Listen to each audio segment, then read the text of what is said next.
اسلام ایک ایسا دین ہے جو ہمیں صرف نماز، روزہ اور عبادت ہی نہیں سکھاتا، بلکہ ہمیں یہ بھی سکھاتا ہے کہ ہم ایک دوسرے کے ساتھ کیسے پیش آئیں۔ اسلام کی بنیاد محبت، بھائی چارے اور ایک دوسرے کے حقوق ادا کرنے پر ہے۔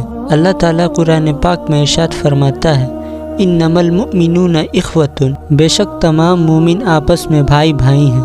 یہ آیت ہمیں یاد دلاتی ہے کہ ہر مسلمان دوسرے مسلمان کا بھائی ہے، اور بھائی ہونے کا مطلب یہ ہے کہ ہم ایک دوسرے کا خیال رکھیں، ایک دوسرے کو تکلیف نہ دیں اور مشکل وقت میں ایک دوسرے کا ساتھ دیں۔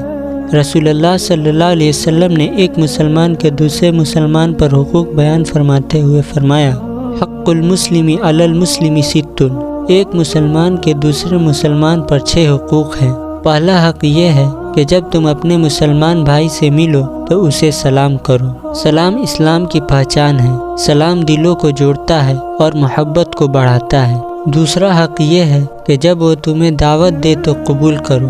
تیسرا حق یہ ہے کہ جب وہ تم سے نصیحت مانگے تو اس کے ساتھ خیر خواہی کرو، یعنی سچی اور اچھی نصیحت دو۔ چوتھا حق یہ ہے کہ جب وہ چھینکے اور الحمدللہ کہے تو تم کہو یرحمک اللہ۔ پانچواں حق یہ ہے کہ جب کوئی مسلمان بھائی بیمار ہو جائے تو اس کی عیادت کرو۔ اور چھٹا حق یہ ہے کہ جب کسی مسلمان کا انتقال ہو جائے تو اس کے جنازے میں شریک ہو۔ نبی کریم صلی اللہ علیہ وسلم نے ایک اور جگہ ارشاد فرمایا، مسلمان مسلمان کا بھائی ہے، نہ اس پر ظلم کرتا ہے اور نہ اسے اکیلا چھوڑتا ہے۔ اسلام ہمیں یہ بھی سکھاتا ہے کہ ہم کسی مسلمان کی برائی نہ کریں، اس کی غیبت نہ کریں اور اس سے حسد نہ رکھیں۔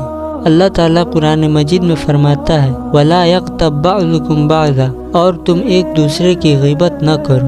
اگر ہم چاہتے ہیں کہ ہمارا معاشرہ اچھا ہو، ہمارے دل صاف ہوں اور امت مسلمہ مضبوط ہو، تو ہمیں ایک دوسرے کے حقوق ادا کرنے ہوں گے۔